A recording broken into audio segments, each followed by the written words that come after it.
And Jack, for a Monday morning, this, I think, is my third haircut of 2020.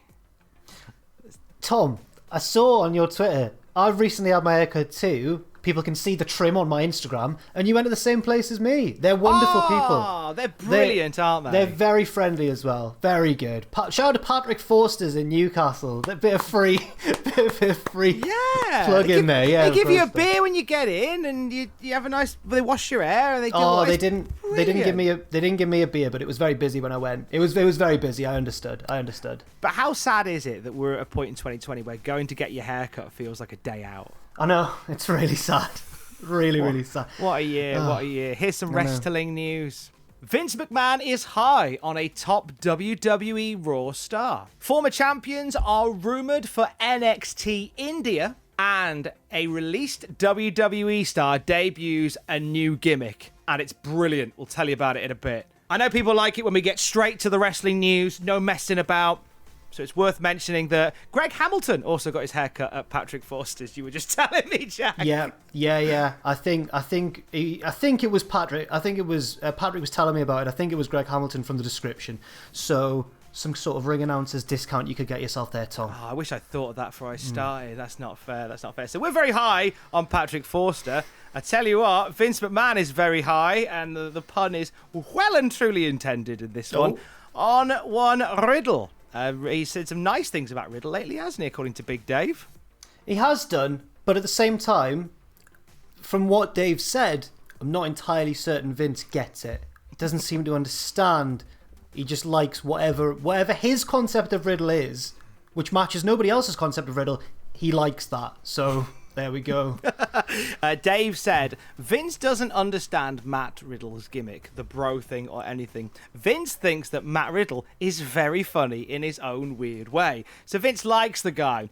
I don't know that he wants to push him to a main event, but he likes the guy on TV doing this stuff. Vince probably never saw Fast Times at Ridgemont High and doesn't realise that he's doing a 40-year-old character, Jeff Spicoli, and probably thinks this is really unique and funny.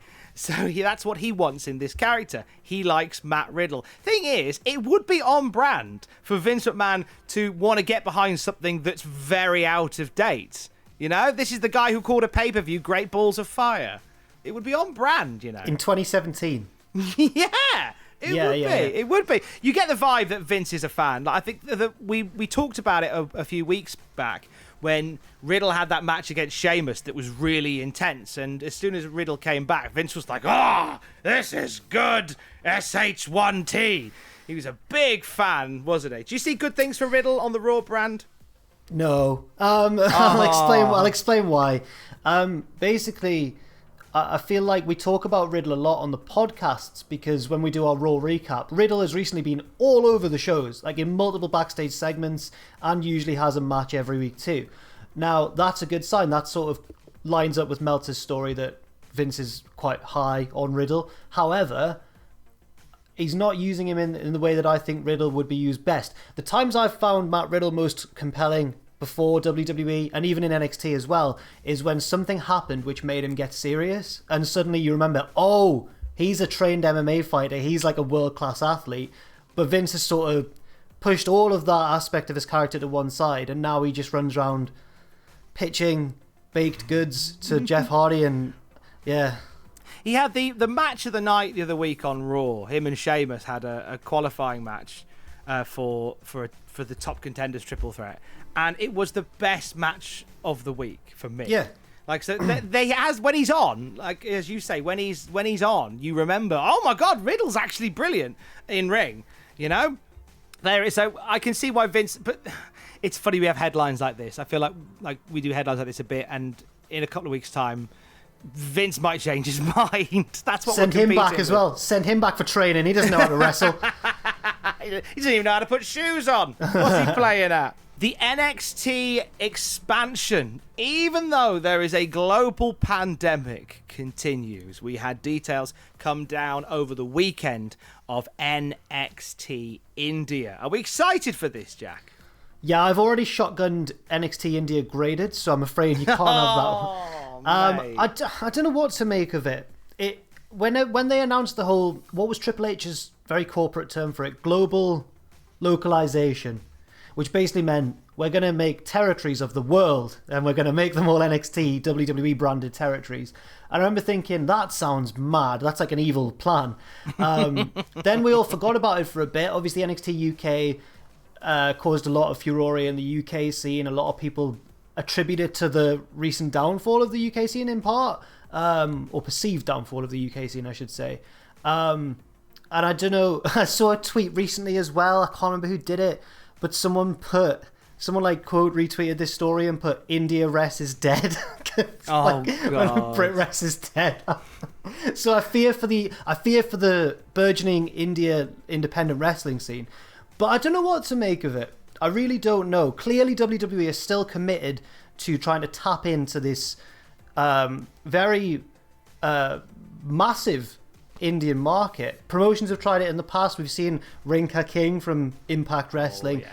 And obviously, we saw the seemingly inexplicable push and title victory of Jinder Mahal, who's obviously of Indian background, which a lot of people think was to try and mobilize this big untapped Indian market. What do you think of it? Oh, I mean, it's something they've been trying to do for years. The first proper tour they had of India was in 1996 Wow. for the WWF, and even then they were like, and it was at a point where they were sort of between the golden era and the attitude era. It was this horrible new gen era they were coming out the other side of, and they were exploring new audiences, and they did it in 96. They went back in 2002 and they did a whole documentary on the tour in 2002, and there was just such love for the Raw brand in 2002 going over there. In 2017 they went over there to do a super show as well, and it was in 2019 they had the tryouts. Every time they have done stuff based over there has been a lot of love for WWE moving that way. So this seems pretty obvious. So what we know for now when it comes to NXT India is it's actually moving pretty quick. The plan is January 26th it launches. Wow, that is true. I'm just looking at your notes here. This is from Sportskeeda, who say there's going to be an initial tournament featuring Indian talent. Similar to how they launched NXT UK as well, of course, there was the tournament there too. And they've said that, January 26th, because that day is celebrated as Republic Day in India, and it'll air on one or more Sony Sports Network channels in India, as well as, of course, on the WWE Network. And apparently, according again to Sportskeeda, the report adds that a goal for WWE is for there to be an NXT Asia system alongside NXT India, featuring talent from the likes of Japan, China, and Singapore. The big part of that doesn't confuse me but surprises me a little bit is that they wouldn't try and have a dedicated NXT Japan. I guess they've tried several times to set one of those up in conjunction with an existing promotion, but Japan has quite a proud wrestling scene and they've kind of gone, get away from here now. Yeah, they're doing something that's a little bit off the beaten track to get them into that marketplace. Plan is to bring a performance center to India in 2022, but you simply cannot start a promotion on performance center recruits, as well as Jinder Mahal. Other names that have been bounced around to be a part of NXT India, at least in the early stages, include the Singh brothers, which is a good shout. Indu Sher, who had a cup of coffee in NXT. They were Malcolm Bivens' boys. They're the ones, the Bivens boys, as they should have been called. Yes. Da, da, da. Also, some recently signed recruits to the Performance Centre from India, including Govinda Singh, Sukhvinder Gurwal, Lakshmi Rajput as well, going to be part of it too. So already some building blocks in place for them to launch this brand. I think having some established stars is going to be important as well, as they clearly know that too. Yeah, I'm looking forward to it in a bit of a curious way, but again, I don't know. I feel like, as with NXT UK, there's going to be a lot of excitement for it and possibly a lot of criticism as well. We'll see. We'll keep you up to date when we know more about this big bold move for WWE. This big bold move from WWE to move across to India. We'll let you know more at cultaholic.com. Just a week and a bit away from Christmas, but more importantly, just a couple of weeks until Wrestle Kingdom, Jack. This is your most wonderful time of the year. Yeah. This year is going to be a bit of a weird one because New Japan haven't had as much time to build up their stories. Usually they do big, long-reaching stories all the way through the year, which all culminate in January at Wrestle Kingdom. Obviously, they were closed down for a good part of 2020, as were most promotions. So they've had to kind of announce a lot of matches just over this past weekend, actually. So shall I run down the card first, Tom? Yes, This upcoming 2021 edition of Wrestle Kingdom will take place on January 4th and 5th. It's their second attempt at a 2-day Wrestle Kingdom event. And the card so far is as follows. So on January 4th, we've got Tetsuya Naito versus Kota Ibushi for the IWGP Heavyweight and IC titles, which are still held by the same person, Tetsuya Naito. Ibushi, of course, won the G1 Climax, but lost his title shot briefcase to Jay White, which is why on January 5th, the winner of Naito versus Ibushi will face Jay White to decide the ultimate winner coming out of the event. Richard Tubman described this as a cheeky move by New Japan. Bit of cheeky booking there, because Ibushi lost his title shot, but he's still getting his title shot. Also on January 4th, day one, we've got Kazuchika Okada versus his former stablemate and former Padawan, I guess, Will Ospreay. Ospreay's sidekick, the Great Okan, will take on Hiroshi Tanahashi in a big mismatch in terms of experience and star power. We'll have to see where that one goes. Taichi and Zack Sabre Jr. will take on the Guerrillas of Destiny for the tag team titles, and Hiromu Takahashi will take on El Phantasmo. So Takahashi, recently won the Best of the Super Juniors, and very recently, just the other day, El Phantasmo won the Super J Cup for the second time in his career.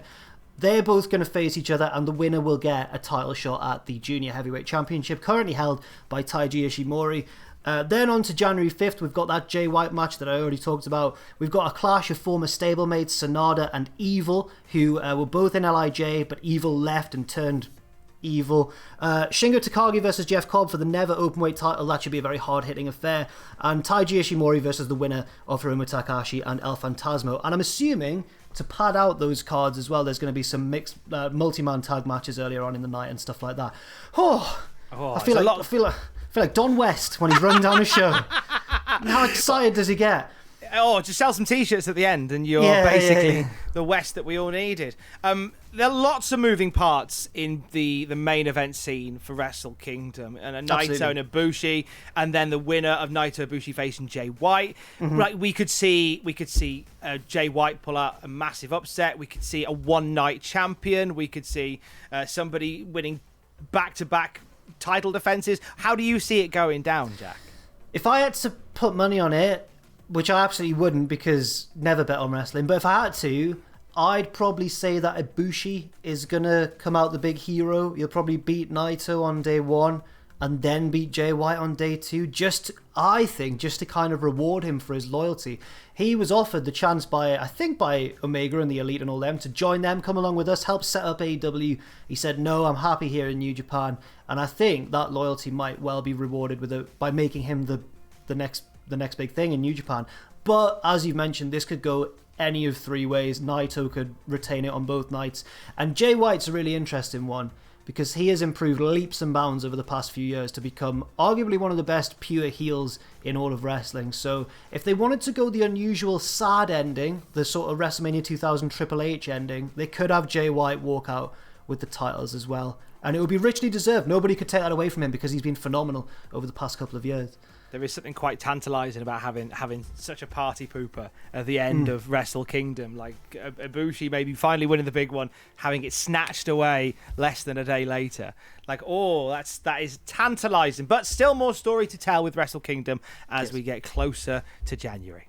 And finally, AAA on the weekend showed off a brand new crossover. You could say the most ambitious crossover since Avengers Infinity War because it involves Marvel. This was so cool. So AAA, Triple Mania, we saw for the first time this official crossover between Marvel Comics and AAA Lucha Libre. It was a tag team match featuring some familiar faces playing some familiar faces, right, Jack? Yeah. I watched parts of this event, actually. I primarily tuned in for the Kenny Omega match against Laredo Kid, but at the same time, I was blindsided a bit by this Marvel crossover. So it was a tag team match featuring 4 superheroes, or their AAA named equivalents. So we had a AAA version of Spider-Man and a AAA version of Captain America, weirdly for a Mexican audience, taking on the heel team of a AAA version of Venom, and a AAA version of Thanos. Now, do you want to reveal? Should we spoil the magic and reveal who was under those masks? I think we should, obviously. Okay. Be ready for that. So we had the Venom portrayed by Black Taurus on the night. We had Daga playing Leyenda Americana, a.k.a. Captain America. Thanos, a.k.a. Tortura Purpura, played by Brian Cage, which Purple Terror.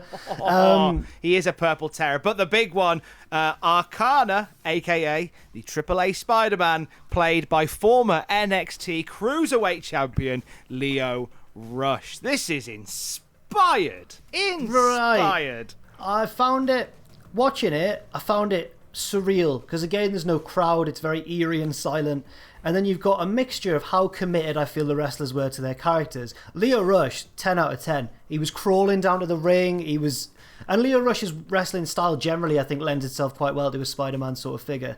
Whereas on the other side of the spectrum, and I'm a big fan of his, Brian Cage, I don't know if he was too invested in the Thanos character. Do you think he got the Thanos character? Do you think Brian Cage is Brian Cage a superhero fan? I don't know. If you are a supervillain yourself, do you care about fictional ones? I don't know, because the build of him, you could tell it was Brian Cage. He's the one that I guessed straight away. I was like, that's Brian Cage, that. Especially when he started doing the sort of weird, agile stuff that Brian Cage can do. Tom, a weird thing that happened in this match was that the heels won. That was odd. What's that about? Now, is that what happened in Infinity War, though? Are they just sort of recapping Infinity War? And we're never going to see Lio Rush again. I don't know. I feel as though maybe this is going to lead to a rematch down the line, or more matches, sort of. It does seem strange storytelling to go, here's the new fight of good and evil. Oh, evil won the first time round. Oh, okay. I mean, that's fine. That's fine. I think they could have been in a different world. You could have been a bit more fun and a bit more creative with this. You could have had Arcana pinning Venom, but then had Brian Cage as Thanos jumping in, reversing time. Right, yeah. And warning Venom, warning Black Taurus what's coming. You could have, in my own head, that would have been how it would have panned out. If this had been booked in PWG, then that may have happened, but unfortunately, they didn't share your sense of fun, Tom. They really don't. But Marvel really excited about this. They released a press release in October where they said a lot of business words, basically saying it's a good chance to synergize with a brand new audience. And it's great for everybody. I think it's great for AAA to introduce them to a new audience. And I think it's great for Marvel just to ingratiate into another fandom. I think that's, I don't know whether they always necessarily need to, but I think it's great. I'm really excited. I want this to be like a standalone wrestling promotion with a real comic book feel. I feel like we need that style again. I was a massive fan of what Chikara did, and I love what Lucha Underground did, what Wrestling Society X did. Just that idea of this smash, bang, cartoon, comic style wrestling. If we're gonna do comic style wrestling, let's get the masters of the comic book involved. It makes sense. It does make sense. But we'll have to see where it goes, because at first glance, they kind of went half in with it, I feel.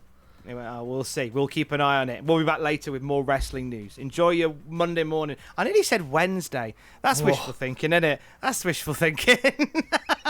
I'll break up there this week. We'll get there. Love you. Bye.